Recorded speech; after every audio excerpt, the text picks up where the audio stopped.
Good evening, everyone. How are you? I hope you are well. So, this evening, what we're going to be talking about is a grammar point. But, Cheryl, I thought we were talking about the listening exam. Yes, we are. Okay. However, we are going to look at a grammar point that is really, really useful for the listening exam. And this grammar point is, drumroll, this grammar point is cleft sentences. Okay? Cleft sentences. Cheryl, what the hell is a cleft sentence? I'm going to explain this in a second. So let's just get cracking because we've only got 30 minutes. And I want to make sure I have time to explain this to you. At the end, I'll give you some tips on the listening exam in general as well. So, cleft sentences. What are they and why are they important in the listening exam? Let's take a look. Okay, so first off, what on earth is a cleft sentence? So, cleft sentences are used to change the emphasis in a sentence or to put emphasis on a particular part of the sentence. Okay, so it's all about emphasizing information in a sentence.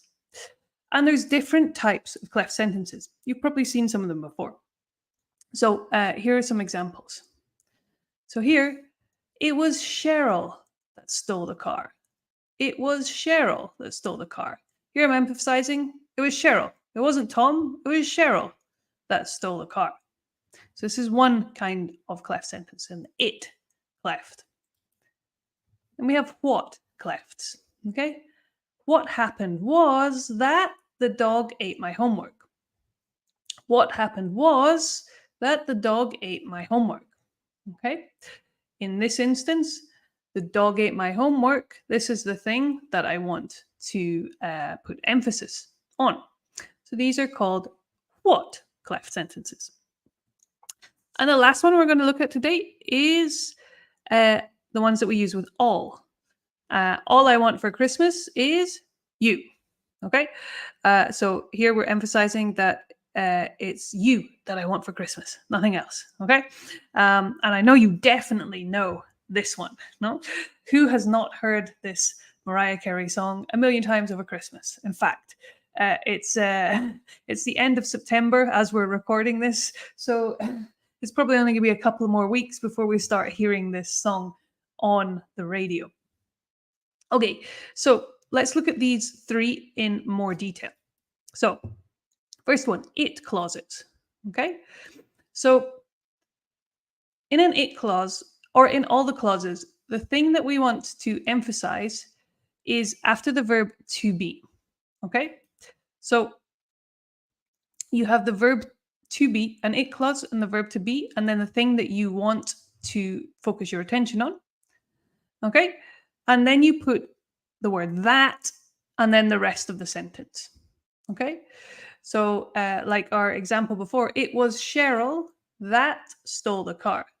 So it was the verb to be, Cheryl, the thing I want to focus on, that, and then the rest of the sentence, stole the car. Okay.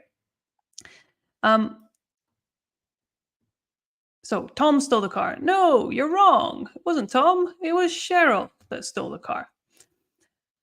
Often when we're speaking as well, we're going to put emphasis on Cheryl. No, it was Cheryl that stole the car when we're speaking.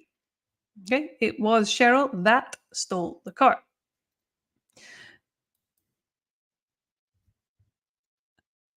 Here's what happened to the car. No. So Cheryl borrowed my car yesterday. It was Cheryl that borrowed my car. So here I'm emphasizing Cheryl. It was yesterday that she borrowed it. Here I'm emphasizing it was yesterday. It wasn't the day before. It wasn't last week. It was my car that she borrowed, not my motorbike, not my pet pony. No, it was my car that she borrowed. Okay, so notice how we can change the emphasis, change the thing that we want to emphasize in a sentence. Okay, guys, if you have any questions as we're going, type them into the chat box and I will answer questions for you. Okay. Um, so one thing that people commonly ask me is, can I say it was Cheryl who borrowed the car, like relative clauses? Hmm? Um, so can I use who? Can I use which when I'm doing these? And the answer is yes, but yes, but yes, technically you can use them, and we use this often when we're speaking. It was Cheryl who borrowed my car, huh? But the standard form for cleft sentences for the it ones is with that. Okay, so if you're doing your Cambridge Advanced exam and you want to put a cleft sentence, keep it with that. Okay, rather than who. No, so that is the standard. Okay, so those are your it clauses. Then we have what clauses. Okay, so what clauses also have the verb to be. So here's our normal sentence for us. We had an amazing time. Okay, we had an amazing time. And I want to emphasize the amazing time. Okay, so have a think. If you know what would be the what clause for this, type it in the chat box before I reveal it. You've got 5 seconds. 5, 4, 3, 2, 1. What we had was an amazing time. Okay, so notice again, after the verb to be, we have the thing that we want to emphasize. What we had was an amazing time. So in the it clauses, after the verb to be is the thing we want to emphasize, and the same thing here. After the verb to be is the thing that we want to emphasize. What we had was an amazing time. What I'd like you to do now is go and practice this. Okay, so I'm emphasizing that I want you to go and practice this. Go and practice this. What I'd like you to do now is go and practice this. Okay, so this is our what clause. There's a little caveat, a little extra information about what clauses that sometimes confuses people. And that is if we're focusing on an action. Okay, so if we're focusing on an action done by someone in the what clause, we need an auxiliary verb. We need to add in a do. Okay, so we're going to say what I, he, she, it, do, did, does, was, is, and then the verb in the infinitive form. Okay, so Cheryl won the lottery. What she did next was buy a massive house or to buy a massive house. Okay, so the infinitive, the to, you can put in or leave out. Okay, what she did was to buy a massive house. Okay, I didn't go to work yesterday. What I did was to lie in bed all day. Okay, or what I did was lie in bed all day. Okay, so we can use those what ones with the auxiliary when it's some sort of action being done by someone, or without when it's maybe something you like or you want, an inside feeling or a state verb. Okay, so these are our whats. Okay, these are our whats. And we have one more. Okay, one more to have a look at. And these are our Mariah Carey ones, our all clauses. Okay, so all I want for Christmas is you. Okay, and again, after the verb to be is a thing that we want to emphasize. Okay, so have a look at this one. She complains about everything. She complains about everything. How would we write this in an all clause? Like, all I want for Christmas is you. I want to emphasize complain. So I'll give you 5 seconds. Have a think and try and write it. 5, 4, 3, 2, 1. All she does is complain. All she does is complain. So again, we've got this auxiliary verb here, this action of complaining. All she does is complain. The only thing I've done today is this YouTube live. I've done nothing else today. That is not true.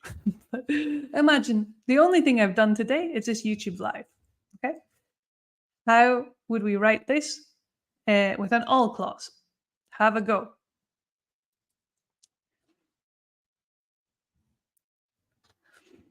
Five, four, three, two, one. Go. All I have done today is this YouTube live. Or if you're talking about me, all Cheryl has done today is this YouTube live. Okay. Let's just have a look. There's some sentences coming in. So Alida, you got your sentence correct. All she does is complain about everything. All I've done today is this YouTube live. All I've done today is good. Tiamzi, what she complains is about everything. So this is a really important point and a really common error. So to complain, okay, to complain is always with the preposition about. To complain about something to someone, okay? So if you're using these cleft sentences, you can't separate the verb and the preposition, okay? So your sentence would be correct if she said, what she complains about is everything. What she complains about is everything. However, here I'm emphasizing the everything, okay? She doesn't complain about just one thing, she complains about everything. Okay, so this is a grammatically correct sentence if we put the about next to complain. Okay, but if we want to emphasize the complaining, then we would use the other option. No, what she did was complain about everything. Okay, and in our all structure, all she does is complain about everything. Okay. What she complains about is everything. Good, Tiamzi. Yes, correct. Okay, so the big important question, okay? Why is this important for the listening exam? How can this grammar help you in the listening exam? It helps us in use of English, that's clear. Like grammar, we need to use for the use of English and we might use it in our writing. But why does it help us with the listening exam? Let's just look at this example text, okay? So this is a guy speaking, okay, about planning a holiday, okay? This is a guy speaking about planning a holiday. So let's just look what he's saying, okay? So several years back, my friends and I had planned a trip together, okay? And then they decided not to go, the friends. They decided not to go, so we cancelled the trip. And then the time of the trip came around, and I see on social media that they, the friends, went on that trip, and they went on that trip with another family. Ooh, they ghosted you. They left you out of the trip. And I could feel myself getting so angry about this. Feel myself getting angry. They went on this trip with this other family and didn't even tell us about it. Oh, they're not good friends. So, imagine the question in the listening is this. What did the man want to do about it? Okay, what did the man want to do about it? You're hearing these things. He's so angry. I could feel myself getting angry and I wanted to call them. I wanted to shout at them. But I knew if I called them in an angry state that it wasn't really going to go well. Because really, what I really wanted was more connection with them. Okay? What I really wanted was more connection with them. This is a really common structure in the listening exam. We call it, or I call it, distractor, distractor, contrast. No? Distractor, distractor, contrast. So they're distracting us by saying, okay, the guy's angry. He wants to call them. He wants to shout at them. Negative things. Okay. And then we have a contrast word and then a cleft sentence saying and emphasizing what the person really wanted. Okay? So he wanted to call them, distractor. He wanted to shout at them, distractor. What he really wanted was more connection with them, the correct answer. Okay? So this, guys, this is why it's so important for the listening exam. Okay? Because it's usually where the answer is. Think about after the verb to be, we're going to have the answer. Okay?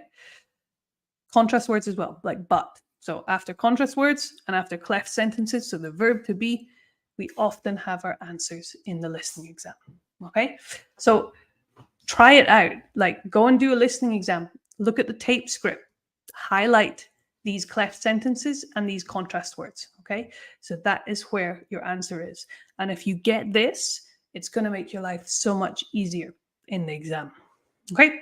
So that is why we need this grammar. But I also promised you at the beginning that I would give you a couple of tips in general about how to improve your answers and your grades in the listening exam. So I'm going to do that now. I'm back again, I'm big. So one thing I often find with the listening exam, especially people who get good marks in the other parts of the exam, they get good marks in the reading, the use of English, the writing and speaking, and their listening mark is like notably lower than the rest of their grades.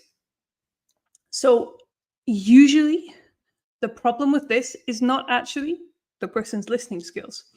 The problem with this is exam preparation, okay, and time management. So if you don't know, on the day of the exam, the first thing you do is reading and use of English, which is 90 minutes. And then with no break, like toilet break, like 10, 15 minutes, then you jump into the writing exam, which is another 90 minutes. And then no break, like 10, 15 minutes to go to the toilet, you jump into the listening exam, which is 40 minutes. Okay? So you've already done mathematics. You've already done 3 hours of the exam before you hit the listening. Okay? So the problem here is that most people are exhausted by the time they get to the listening exam. Why are they exhausted? Because they've not been practicing the exam as a whole. Okay, they've not been practicing the exam under time conditions, under exam conditions, and this is what causes their mark to drop. Okay, they're just tired, they can't focus, they lose their concentration, and this is the big problem. Okay, so one big tip I can give you for the listening exam is don't just do it on its own. Okay, make sure you do it at the end of the other exam, or at the end of a long hard day at work when you're really tired and you're not very focused. This can kind of accurately mimic exam conditions when you're stressed and tired, and this might give you a better idea of what you might score in the exam. Okay, so that's my first exam tip for you for listening. Second one is if you're doing the paper-based exam or the computer-based exam. Okay, there's a big debate about which one is better, and it really depends on the person. Okay, but in terms of listening, the benefits of doing the computer-based exam is that you're going to have a headset. Okay, if you have a headset, chances are it's going to be much easier for you to listen. You're not going to have problems with people coughing or sneezing at the key moments in the listenings. Okay, this is especially important if it's like at peak times of the year when you're maybe in a big gym hall and it's really noisy and echoey and there's a little CD player at the front of the room. The computer-based exam, if you have any problems at all with hearing, I would definitely go for the computer-based exam. Okay, if you do go for the paper-based and you do find at the start that there's a problem with the listening, if it's not loud enough, okay, or maybe the windows are open and there's lots of noisy traffic, immediately put your hand up and tell the examiner at the beginning of the test that you can't hear it well enough, okay? So that they can adjust the volume, they can turn up the volume, or they can close the windows before you begin, okay? You can't put your hand up and say that it's not loud enough in the middle of the listening test, okay? There's a moment at the beginning when it says, if you have any questions, please ask the examiner now. That is your time to put your hand up and say that there's a problem with the listening, okay? Not at the end and not in the middle, okay? So that is my second piece of advice. Do the computer-based if you have any problems at all with your hearing, but if you are doing the paper-based and you can't hear it, put your hand up straight away and ask the examiner. Okay, that is all I've got time for today in terms of tips for the listening and our grammar. If you guys have any questions, make sure to put them in the chat box now. We've got a couple of minutes to answer your questions. And also, if you have any suggestions or requests for our training for next week, let me know. Remember, we go live every Wednesday at 8 p.m. London time. So requests, put them below, and I will do my best to get back to you. Okay, so we've got 5 seconds for any questions, and then we'll say goodbye. 5, 4, 3, 2, 1. Hi, Rosario from Peru. Okay, if there's no questions, we will finish there. Guys, thanks for joining. Make sure you like and subscribe so you don't miss any trainings. And I will see you. Oh, we've got a final question. Tips for part 4. 2 questions. Strategy for part 4. Guys, we don't have time to go through a complete strategy for part 4 today, but that's something that we can maybe look at next week. Okay. Guys, have a good evening. Take care, and we'll see you soon.